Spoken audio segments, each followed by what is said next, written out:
The Mercedes purred to life in my driveway. Its engine, a soft rumble that seemed almost apologetic for breaking the Saturday morning silence. I adjusted the rearview mirror, checking my reflection out of habit, bald head gleaming, beard neatly trimmed, shirt pressed, professional. Even on my day off. 23 years wearing a badge will do that to you. My phone buzzed for the third time in 5 minutes. Marcus. Again. Vic. Please tell me you're on the way. I'm pulling out now, I said, putting him on speaker as I backed down the driveway. Relax. Your flight doesn't leave for another 2.5 hours? 2 hours and 17 minutes.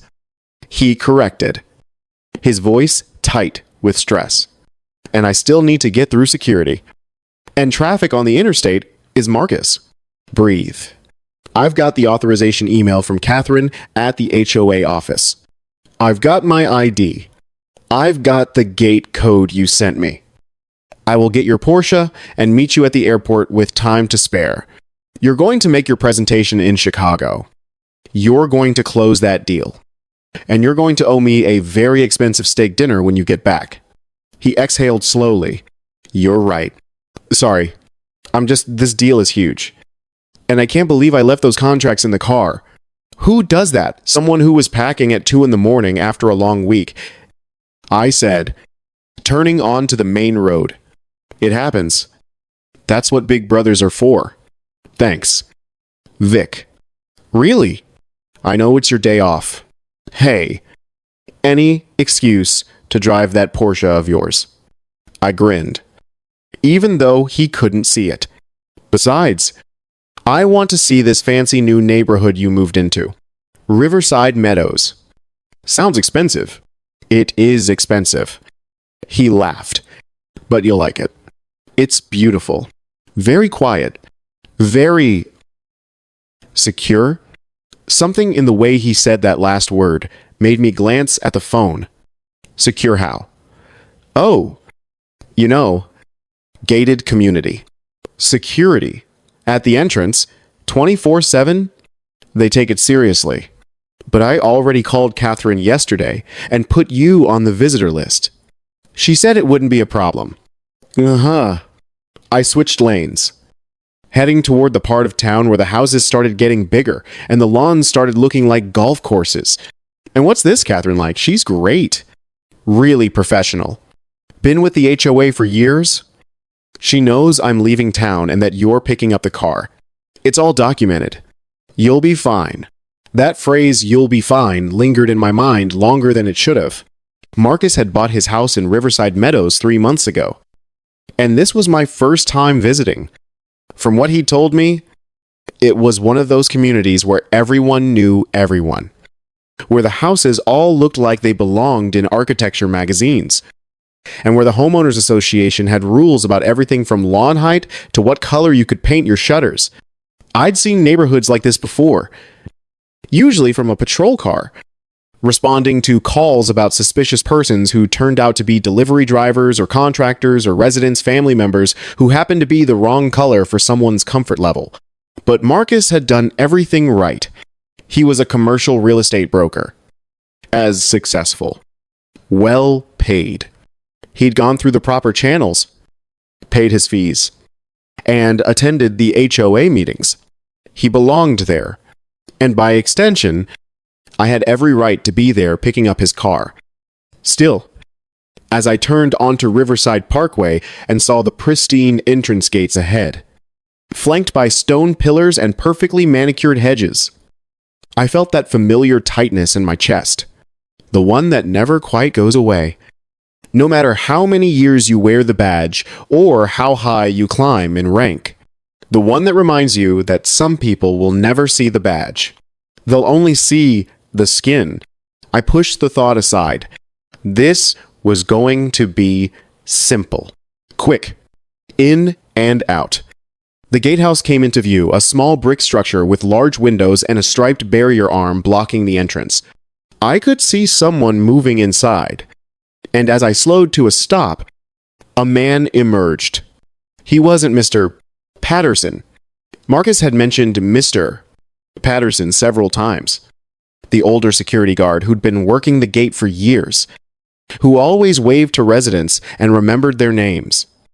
This man was younger, maybe mid-30s, with a military-style buzz cut and shoulders that strained against his uniform shirt. His name tag read T. Reynolds. I rolled down my window, keeping both hands visible on the steering wheel, another habit that never quite leaves you. "Good morning," I said, offering a polite smile.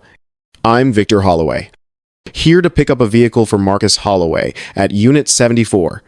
I should be on the visitor list."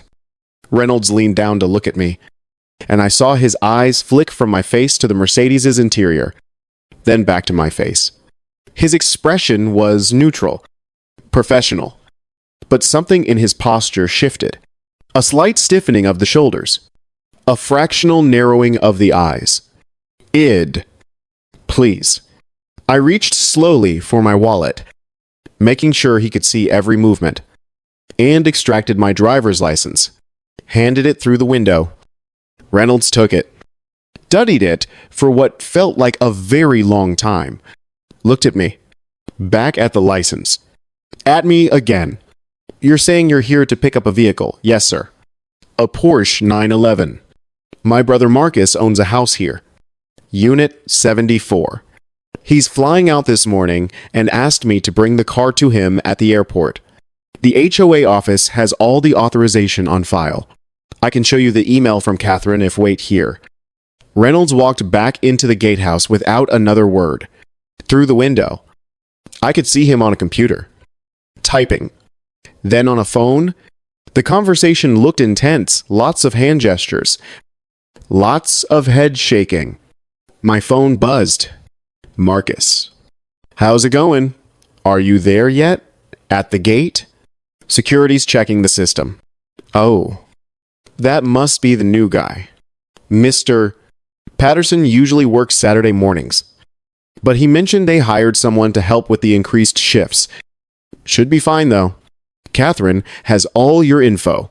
"Yeah, I'm sure it's fine." But it had been 5 minutes now, and Reynolds was still on the phone, still gesturing. And when he glanced out the window at me, his expression wasn't friendly customer service. It was suspicion hardening into certainty. This wasn't going to be simple after all. Reynolds finally emerged from the gatehouse, but he wasn't alone. A woman in her 50s walked beside him, dressed in expensive casual wear designer jeans, a silk blouse, pearl earrings. She carried herself with the kind of confidence that comes from never being told no. "Mr. Holloway," her voice was clipped. "Efficient. I'm Diane Pritchard, member of the Riverside Meadows HOA board. Mr. Reynolds tells me there's some confusion about your authorization to be here." I kept my hands on the steering wheel. No confusion on my end. "Ma'am. My brother Marcus Holloway is a resident at Unit 74. He requested I pick up his vehicle this morning. The property manager, Catherine, has all the documentation on file. I can provide. Catherine doesn't work Saturdays." Diane interrupted, and there was something almost triumphant in her tone. "And I've checked our system. While there is a Marcus Holloway listed at Unit 74, I don't see any authorization for vehicle removal by a third party. Then the system might not be updated." I said calmly, "Catherine sent me an email confirmation yesterday. I have it on my phone right here. Anyone can forge an email." Reynolds cut in. He'd positioned himself slightly behind and to the right of my car now. Strategic positioning. The kind you learn in tactical training. We've had multiple attempted break-ins in this community over the past month. People trying all kinds of scams. This isn't a scam. I'm his brother. I can call Marcus right now and put you on the phone with him. And how do we know the person on the other end is actually the resident Diane's arms crossed over her chest? Mr. Holloway, if that's even your real name, I think you need to understand something. Riverside Meadows is a high-security community. We have standards here. We have protocols. And those protocols exist to protect our residents from people who try to talk their way past security with fake stories and forged documents. The word people hung in the air between us, loaded with meaning. She didn't have to make explicit. Ma'am, I understand security is important. I said, forcing my voice to stay level. That's precisely why I followed every protocol.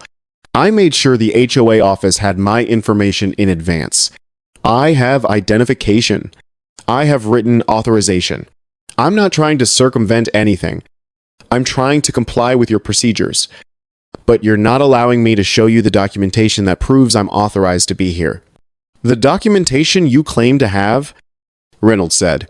That I do have. Right here. On my phone. If you just, sir, I'm going to need you to turn off the vehicle and step out. Reynolds' hand moved to his belt, resting on his radio. We're going to sort this out properly. A cold weight settled in my stomach. This was escalating. Fast. On what grounds are you asking me to exit the vehicle? Suspicious activity? Attempted unauthorized access to private property? Reynolds was speaking an official-sounding language now. Like he'd practiced this. If you're legitimate, you've got nothing to worry about. And there it was. The line I'd heard 1,000 times in my career. Usually coming out of my own mouth when I was a young patrol officer who didn't know any better. If you're legitimate, you've got nothing to worry about. As if legitimacy was something that protected you. As if being in the right was enough. I could end this right now. I could tell them I'm Captain Victor Holloway of County Police. Criminal Investigations Division. I could ask them to verify my credentials through official channels. I could pull rank and watch the fear and groveling begin. But something stopped me. Maybe it was stubbornness. Maybe it was curiosity about how far this would go. Or maybe, and I'd examine this decision later, in the quiet hours when I couldn't sleep, maybe I wanted to see what happens when a black man does everything right, has every piece of documentation, follows every rule, and still gets treated like a criminal. Maybe I wanted to know if being right was enough. I'll step out. I said quietly, but I want to be clear that I'm complying under protest. I've committed no crime, and I've violated no policy. That's not for you to decide. Diane said, I turned off the engine, placed the keys on the dashboard where they could see them, opened the door slowly from the outside handle, keeping my movements deliberate and visible. The moment my feet hit the pavement, Reynolds' entire demeanor changed. Hands where I can see them. Turn around and place your hands on the hood of the vehicle. Is that really necessary? I kept my voice calm, professional. The voice I used with witnesses. I'm being cooperative. It's necessary when someone shows up in an expensive car they probably don't own, with a story about picking it up for a relative we can't verify, using authorization that may or may not exist. Reynolds moved closer. Now, turn around and put your hands on the hood. Don't make this difficult. I turned, placed my palms flat on the warm metal of the Mercedes' hood. The sun was bright overhead now, and I could feel sweat starting to form at my temples. Are you carrying any weapons? Anything sharp? Anything that could hurt me? No. You consent to a search of your person? I do not. Reynolds made a disgusted sound. Of course not. What are you hiding? Nothing. I'm exercising my constitutional right to decline an unauthorized search. That's not an admission of guilt. There's that lawyer talk. Reynolds muttered, and I could hear him moving behind me. Let me tell you something. Buddy, I've seen this before. Guy shows up in a car that's way too expensive for him. Tries to talk his way into a neighborhood where he doesn't belong. Throws around legal terms like he knows what he's talking about. You know what that tells me? That tells me you've done this before. Done what before? Cased houses? Figured out when residents are traveling. Showed up with some story about being family or doing repairs. Then you come back later when the real robbery happens. The logic was so twisted, it was almost impressive. I'd started as a visitor with authorization and somehow ended up as a career criminal mastermind. All because Reynolds had decided what I was before I'd said a word. That's quite a theory. I said, none of it's true, but it's creative. Is it Diane's voice came from somewhere to my left? Because I find it very suspicious that you're here on a Saturday morning when our property manager is off, claiming authorization that we can't verify. Driving a vehicle registered to someone else, it all seems very convenient. It's convenient because my brother called me this morning asking for help. That's how families work. Or that's the story you're using. I took a slow breath, let it out, counted to 5 in my head. This was it. The moment where I could see exactly how the system worked when you didn't have the protection of a badge, when you were just another black man in the wrong place at the wrong time, and nothing you said or did mattered because the narrative had already been written. I'd like to make a phone call. I said, you can make all the calls you want after the police get here. My head came up. You're calling the police? Already did, Reynolds said, and I could hear the satisfaction in his voice. They're on their way. We'll let them sort this out. A choice crystallized in my mind. I could wait. Let the responding officers arrive, and they'd be patrol. Probably young. Probably not anyone who knew me. They'd see a black man detained by private security. Accusations of attempted vehicle theft. An HOA board member backing up the security guard's story. Even if they ran my ID and saw I was on the job, I'd still have to explain. Justify. Prove myself. Or I could take control of the narrative right now. Mr. Reynolds. I said, still facing the car. Hand still on the hood. I'm going to reach into my pocket for my phone. I'm going to do it slowly. I'm going to make one call. And I strongly suggest you listen carefully to every word I say. Go ahead. Reynolds said, call whoever you want. Won't change anything. I moved my right hand slowly to my jacket pocket, extracted my phone with 2 fingers, held it up where they could both see it. Then I dialed a number I knew by heart. County Police. Emergency Services. What is your location, Riverside Meadows? Gated community. 274 Riverside Parkway. Security gate entrance. My voice was steady, clear, carrying the tone of someone who'd made this kind of call 1,000 times. This is Captain Victor Holloway. Shield number 4739. I'm currently being detained by private security for attempting to access property where I have legal authorization. I am unarmed and in compliance. However, given the escalating nature of this detention, I'm requesting immediate supervisor response to this location. The silence behind me was profound. Say again. Caller, did you say Captain Holloway affirmative? Captain Victor Holloway. Criminal Investigations Division. The private security officer has called for a patrol response. I'm requesting that responding units be advised of my presence and identity before arrival to avoid any confusion. Copy that.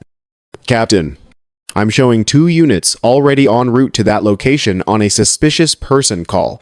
I'll advise them immediately. Do you require medical or additional backup? Negative. The situation is currently stable. But please have the responding units contact Lieutenant Sarah Sterling or Detective Marcus Rivers to verify my credentials if needed. Understood. Captain, units are approximately 3 minutes out. Stay on the line. I lowered the phone slightly, still keeping my hands visible, and turned my head just enough to see Reynolds' face. He'd gone pale. Not quite white, but definitely a few shades lighter than he'd been 30 seconds ago. Captain. His voice cracked slightly on the word. You're claiming to be a police captain, not claiming. Stating fact. I kept my tone neutral. Professional. And in approximately 2.5 minutes, You're going to have patrol officers arriving who can verify everything. I've just told you. At which point, we're going to have a very interesting conversation about what constitutes reasonable detention and whether you had any legal basis for any of this. This is ridiculous, Diane said, but her voice had lost some of its certainty. This is obviously some kind of scam. You probably called a friend who's pretending to be ma'am. I called 911. County dispatch. You heard the entire conversation. When those patrol cars arrive, you can verify with them directly that I am who I say I am, even if you are a cop, Reynolds said, finding his voice again. That doesn't mean you had authorization to be here. That doesn't change. Mr. Reynolds. I straightened up slowly, turning to face him. I'm going to stop you right there. When those officers arrive, I'm going to show them the authorization email from Catherine Weiss, dated yesterday at 3:47 p.m., explicitly giving me permission to access Marcus Holloway's property and remove the vehicle in question. I'm going to show them the text messages from my brother confirming this arrangement. And I'm going to show them the recording I've been making on this phone since you first asked me to step out of the vehicle. His eyes widened. Recording audio, recording, which means I have documentation of every word that's been said here, every accusation made without evidence, every assumption based on, well, based on what?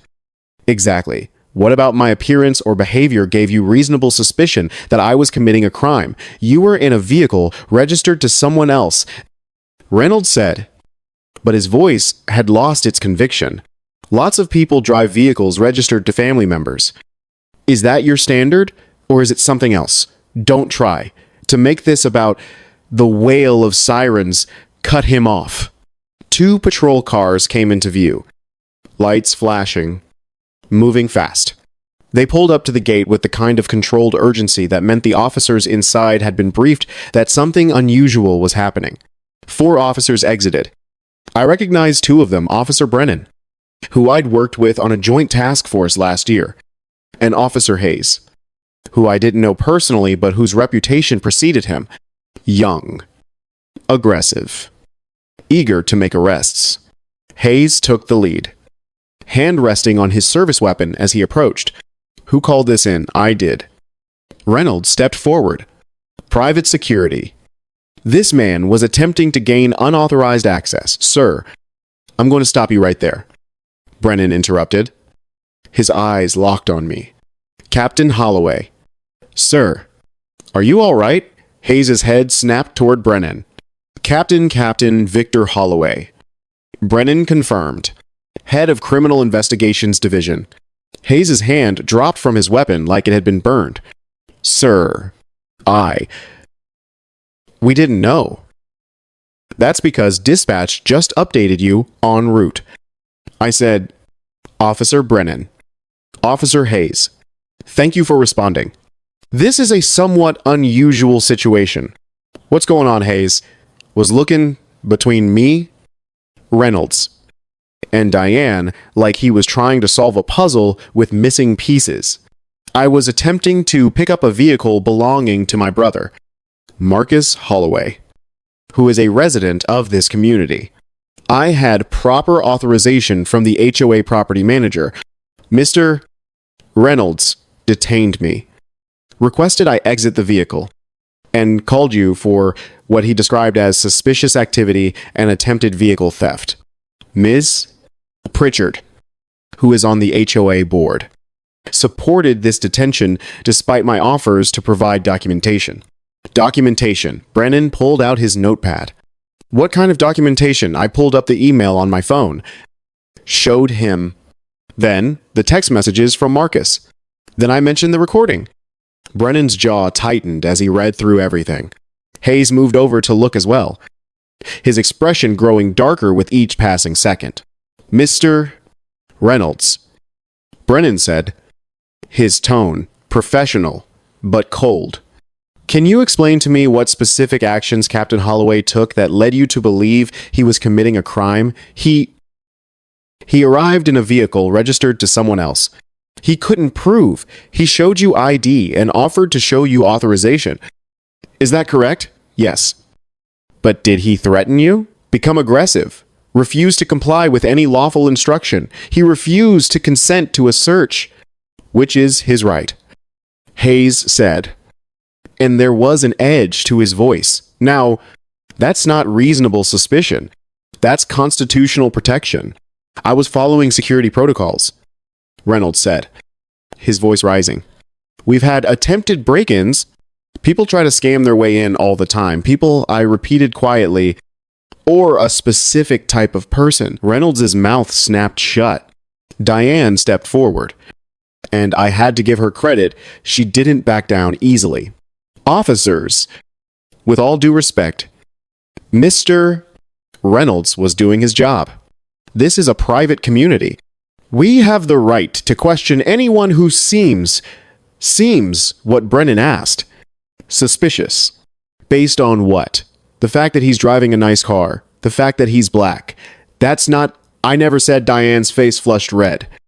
You're putting words in my mouth. Ma'am. I don't need to put words in your mouth. The captain has a recording. Why don't we all listen to it together? I played back the audio. Every word. The questions about my legitimacy. The refusal to verify authorization. The accusations of forgery. The theories about casing houses. And in Diane's voice, that phrase that she'd probably thought was subtle. People who try to talk their way past security. When it finished, the silence was deafening. Hayes turned to Reynolds, and his expression was the coldest thing I'd seen in a long time.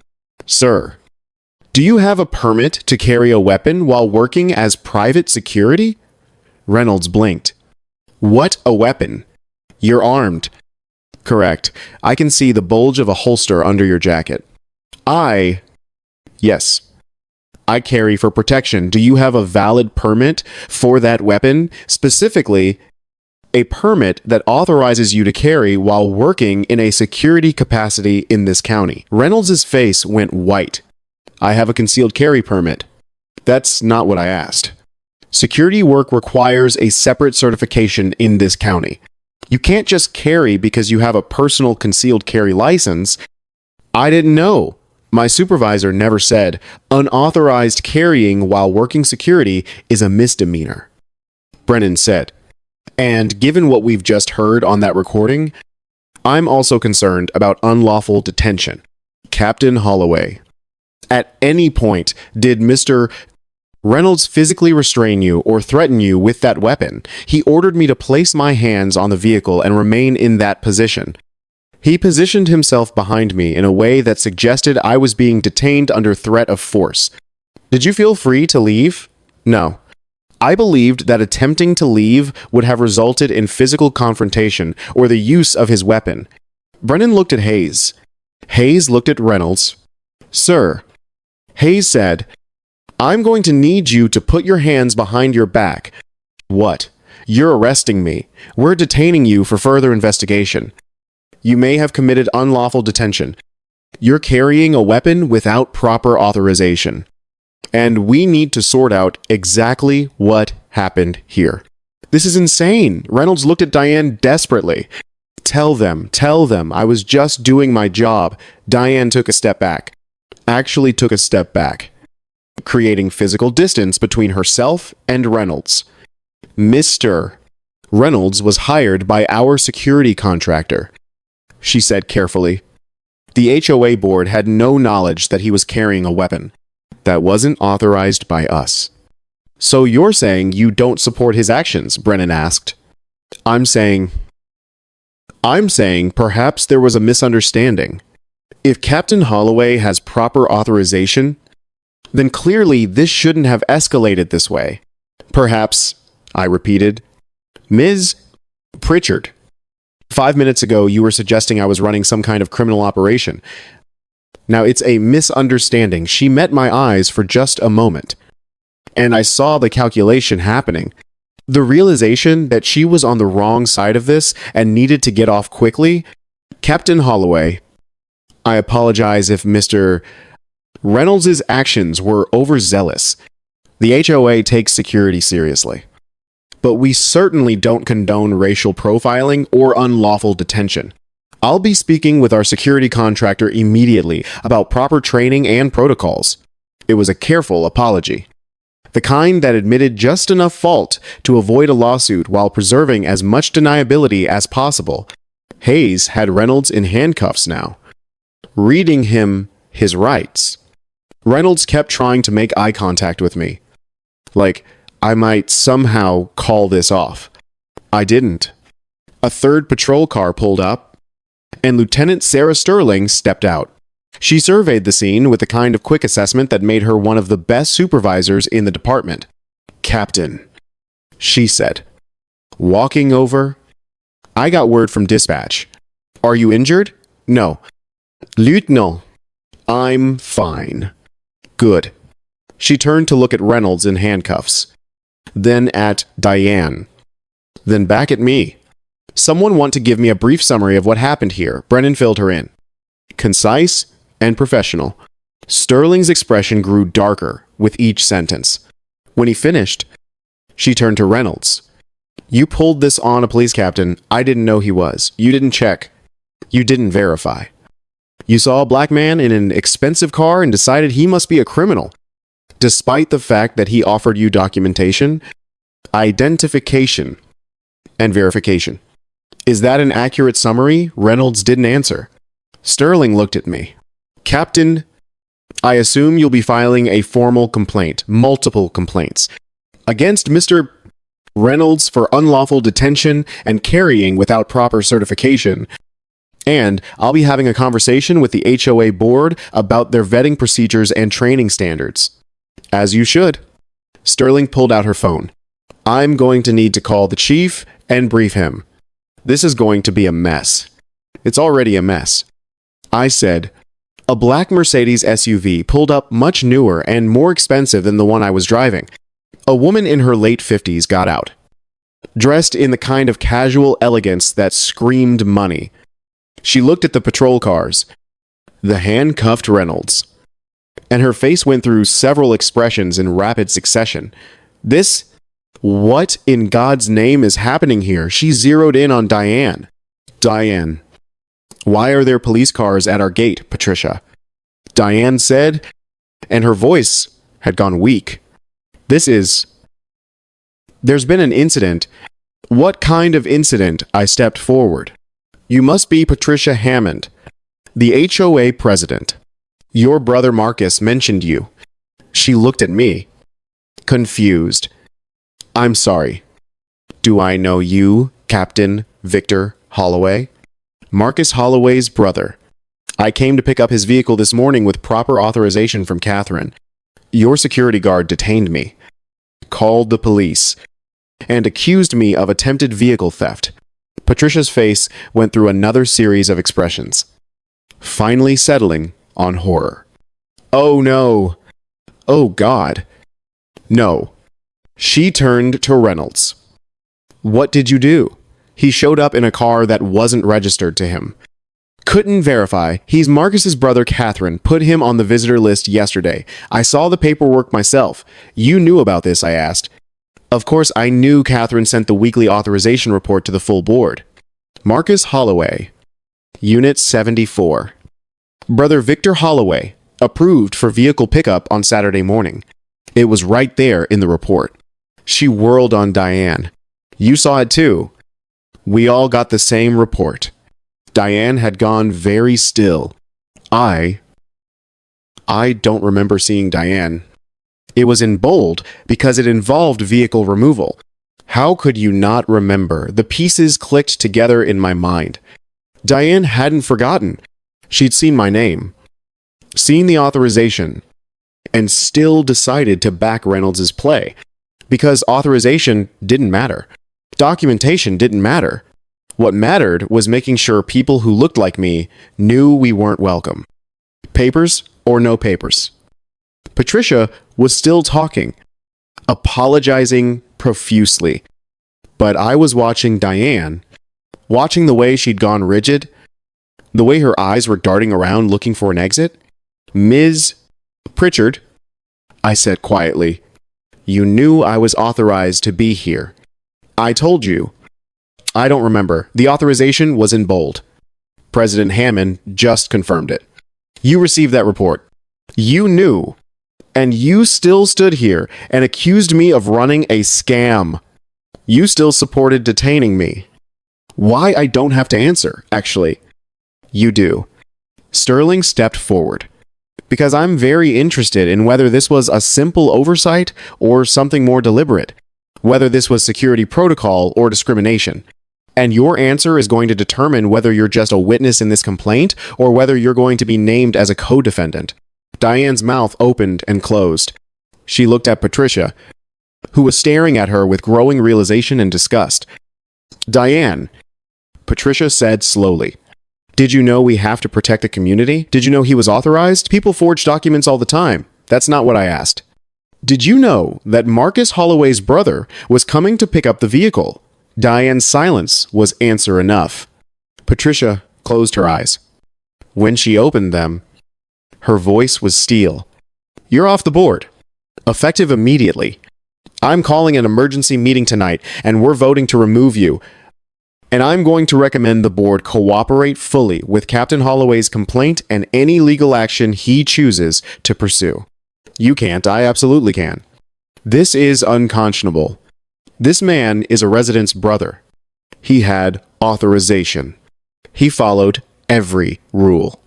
And you use your position on this board to harass and detain him anyway.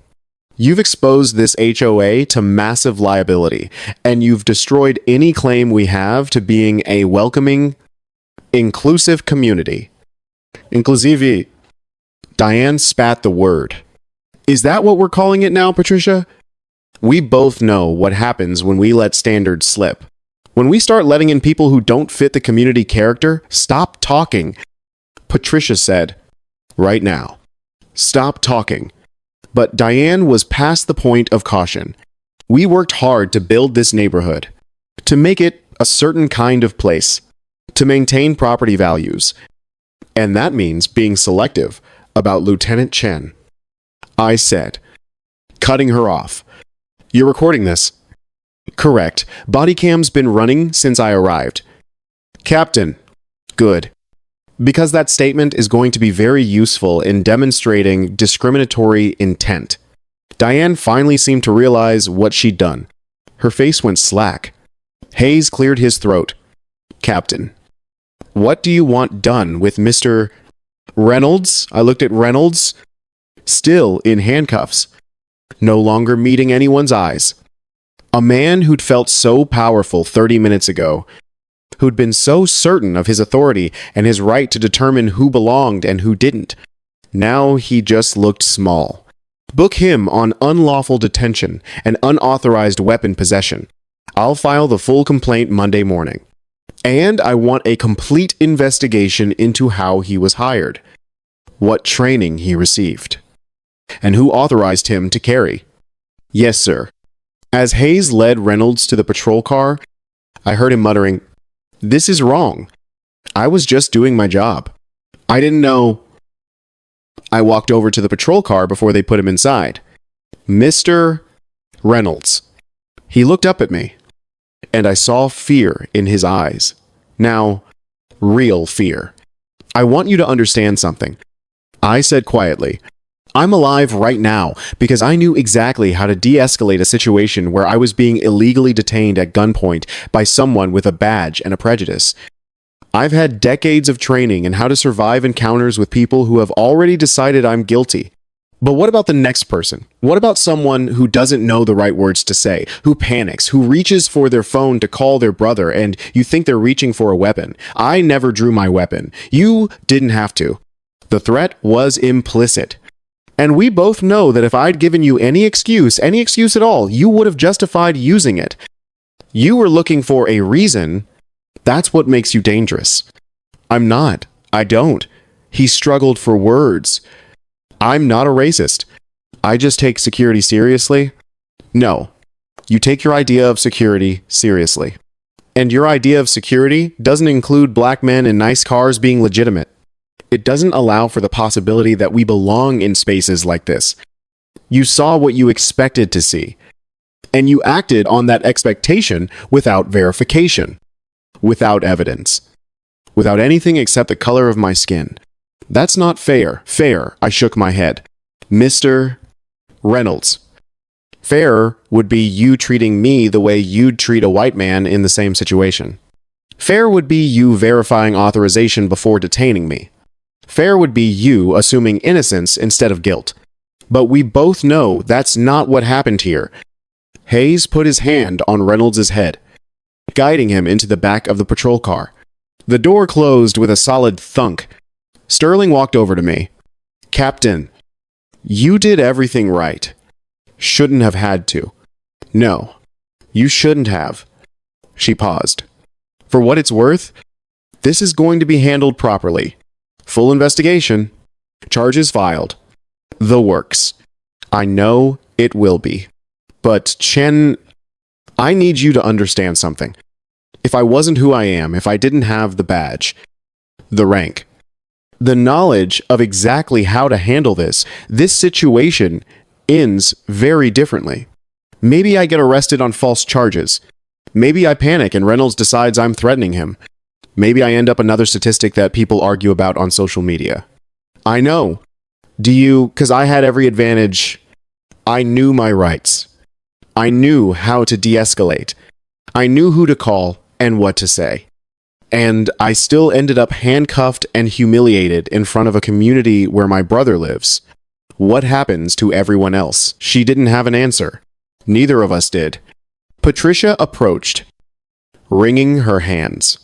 Captain Holloway, I cannot apologize enough. This is absolutely unacceptable. We had no idea Mr. Reynolds was carrying a weapon that wasn't authorized. And Diane? She shook her head. I'm horrified. She'll be removed from the board. The security company will be terminated. We're going to implement complete overhauls of our vetting and training procedures. That's a start. I know it's not enough. And I want you to know that Marcus he's a valued member of this community. We're lucky to have him here. And you? She met my eyes. You should never have been treated this way. Not here. Not anywhere. But I was treated this way. In your community. Under your watch. With board members who knew better and chose to discriminate anyway? Yes. Her voice was thick. Yes. You were... And I take full responsibility. My phone buzzed. Marcus. For what felt like the 100th time. Vic. What's happening?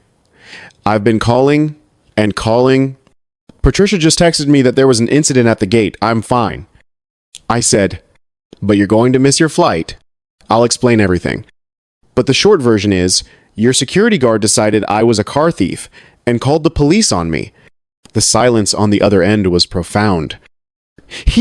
What I said, I'll explain everything. But Marcus, I need you to do something for me. I need you to decide whether you really want to live in a community where this kind of thing happens. Where your family gets profiled. Where documentation and authorization don't matter if you're the wrong color. Vic. His voice was strained. I love that house. I worked so hard to afford it. I know you did. And you deserve it. You deserve to live wherever you want. But you also deserve to live somewhere safe. Somewhere your family can visit without being treated like criminals. What are you saying? I'm saying think about it. Really, think about it. Because this isn't going to be the last time. It might be more subtle next time. But it'll happen again.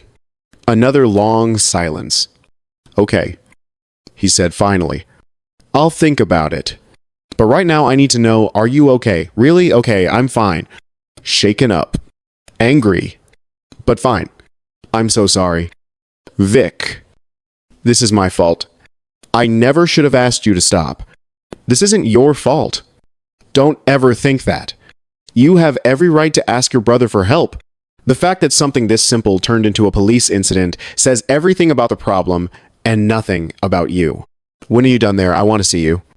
Soon. I need to finish giving statements. But I'll come straight to you after. Okay. And Vic, thank you. For handling it the way you did.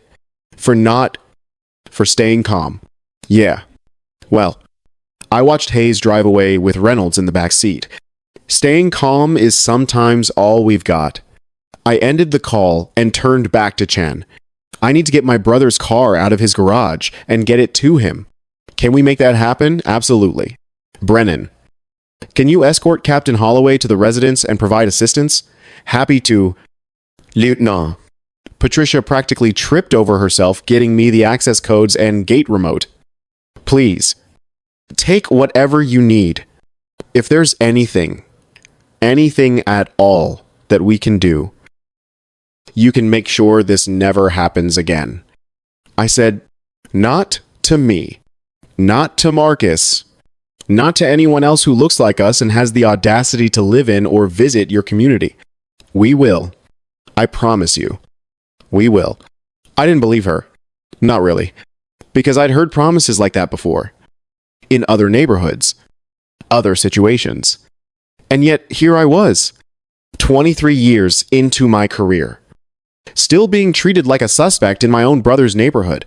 But I nodded. Accepted the codes. Got back into the Mercedes.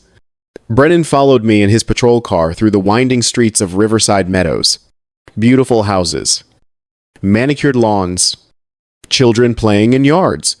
The American dream, in architectural form. And I wondered how many other people who looked like me had been turned away from these gates. How many had left, thinking they'd done something wrong, when the only thing they'd done was exist in a space where people like Reynolds and Diane had decided they didn't belong.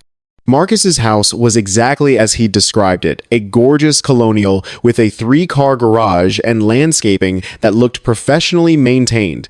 The Porsche was inside. Pristine and beautiful.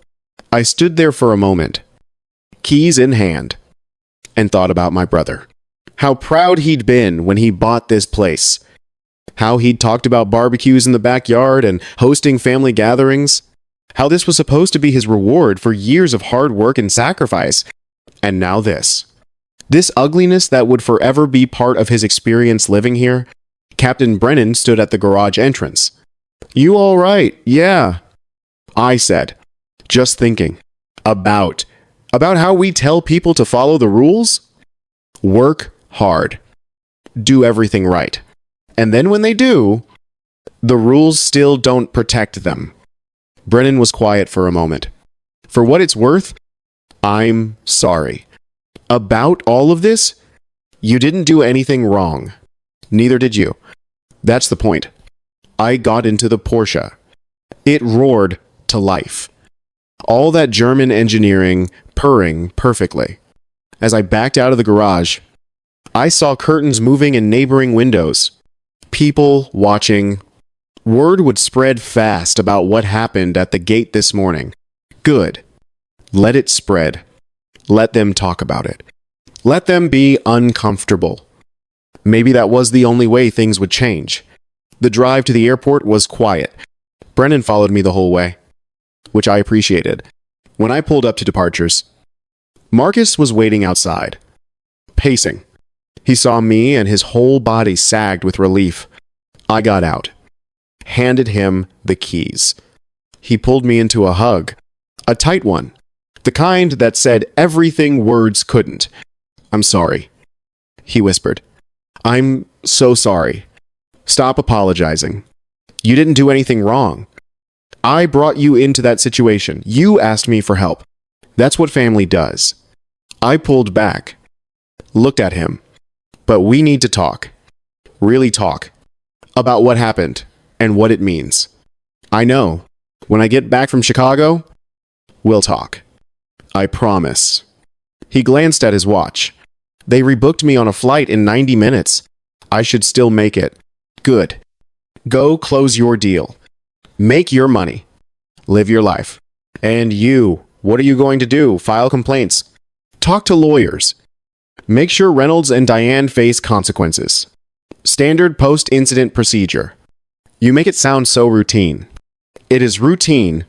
That's the problem. He hugged me again.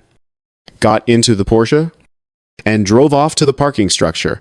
I stood there for a moment, watching him go, then headed back to where Brennan was parked. "Need a ride back to your car?" he asked. "Yeah, thanks." We drove in silence for a while. Then Brennan spoke. "Can I ask you something?" "Captain, sure." "Why didn't you identify yourself right away? You could have ended it before it escalated." It was a fair question. One, I'd been asking myself because I wanted to see if being right was enough. If having authorization, following the rules, being completely legitimate, if any of that mattered without the protection of rank. And it didn't. Not even a little bit. Reynolds had decided who I was before I said a word. Every piece of documentation I offered was dismissed as fake. Every explanation was treated as a lie. The badge didn't make me legitimate. In his mind, I was illegitimate from the moment I rolled up to that gate. That's messed up. Yeah, it is. We pulled up to the gate where my car was still parked. The barrier arm was raised now, unattended. Reynolds' post was empty. I got out, shook Brennan's hand. "Thanks for the backup." "Anytime." "Captain, and hey, for what it's worth, this is going to be handled right. Chen's going to make sure of it. I know she will, but Sterling can only handle the aftermath. She can't stop it from happening in the first place. So what's the answer? I don't know." I admitted. "I've been in this job for over 2 decades, and I still don't know." "Keep fighting. I guess. Keep documenting. Keep filing complaints. Keep hoping that eventually enough people will care enough to actually change something." That's depressingly realistic. 23 years on the force teaches you realism. I drove home slowly, my mind replaying every moment. Every word. Every decision point where things could have gone differently. At home. I sat in my car for a long time before going inside. My hands were shaking now that the adrenaline had finally worn off. Not from fear, from rage. From the sheer exhaustion of having to prove my humanity, my legitimacy. My right to exist in spaces where someone else had decided I didn't belong. My phone buzzed. "Lieutenant Sterling. Captain. I just wanted to update you. Reynolds has been booked. His carry permit doesn't authorize security work. He's also got 2 prior complaints from previous employers about excessive use of authority. Neither was prosecuted, but they're on record. So he has a pattern." Exactly. "And we're pulling body cam footage from his previous incidents, building a case that this wasn't an isolated incident, but part of a history of discriminatory behavior. Good work." Also, Patricia Hammond called. "The HOA is meeting tomorrow in an emergency session to terminate their contract with the security company and vote on Diane Pritchard's removal. Apparently, several other residents have come forward with complaints about both Reynolds and Diane." Interesting. Yeah. Seems once one person speaks up, others feel safe to do the same. "You opened a door here." Captain. "Shouldn't have needed to be opened." "No, but it did. And you did it." That counts for something. After we hung up, I sat in the silence of my car, in my own driveway, in my own neighborhood where nobody questioned my right to be there. And I thought about all the times I'd made it home safe. All the encounters that could have gone wrong but didn't. All the stops where my badge saved me. All the situations where knowing the right words kept me alive. I thought about every black person who didn't have those advantages. Who didn't know the system. Who panicked when confronted by authority. Who couldn't call dispatch and have them send backup. What happened to them? I pulled out my phone and started drafting my formal complaint. 3 pages. Single-spaced. Every detail. Every word. Every moment of fear and humiliation and rage. This would go on record. This would be documented. This would be one more data point in the endless fight to prove that yes, This still happens. Yes. It's still a problem. Yes. Something needs to change. One complaint. One incident. One victory. It wasn't enough. But it was something, and sometimes, something is all you've got. 7 days later, my phone rang while I was in the middle of a case review meeting. Patricia Hammond. I let it go to voicemail. Then checked the message during my break. Captain Holloway. This is Patricia Hammond from Riverside Meadows. I wanted to update you on the changes we've implemented following last week's incident. The security company has been terminated. Diane Pritchard has been removed from the board. We've hired a new firm that specializes in bias-free security protocols, and they're conducting training for all staff and board members. We've also established a community review board that includes minority residents to oversee security policies. I know this doesn't undo what happened, but I wanted you to know we're taking this seriously. If you'd like to discuss this further, please don't hesitate to call. I stared at the phone for a long moment. Changes. Implementation. New protocols. All good words. Whether they meant anything remained to be seen. I called Marcus. How's the new security company? I asked. Actually, better. The new guy at the gate is professional. Friendly. Checked my ID and waved me through without the third degree. It's like a completely different place. Good. You sound skeptical. I am skeptical. Change is easy to promise. Hard to maintain. Give it a few months. See if it sticks. Always the cop. Always the realist. He laughed, but it was a hollow sound. Vic, I've been thinking about what you said, about whether I want to stay here. And I don't know. The house is perfect. The neighborhood is beautiful. But every time I drive through that gate, I'm going to remember what happened to you. I'm going to wonder if the next security guard will be like Reynolds. If the next board member will be like Diane. That's not a way to live. No, it's not. But moving feels like letting them win. Like admitting that I don't belong there. You do belong there. Marcus, don't ever doubt that. Then why does it feel like I'm constantly having to prove it? I didn't have an answer for that. Neither of us did. Give it time. I said finally, see how the changes play out. Talk to the other minority residents. Patricia mentioned there's a review board now. See if things actually get better, or if it's just window dressing. Okay. Yeah, that makes sense. We talked for a few more minutes about nothing in particular, then said goodbye.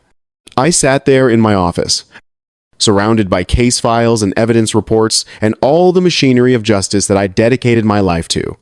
And I wondered, not for the first time, whether any of it actually mattered. Whether one complaint, one investigation, one victory would change anything in the long run. Or whether next week, next month, next year, another black man would roll up to another gate and face another Reynolds with another gun and another set of assumptions about who belongs and who doesn't. I picked up my pen and went back to work.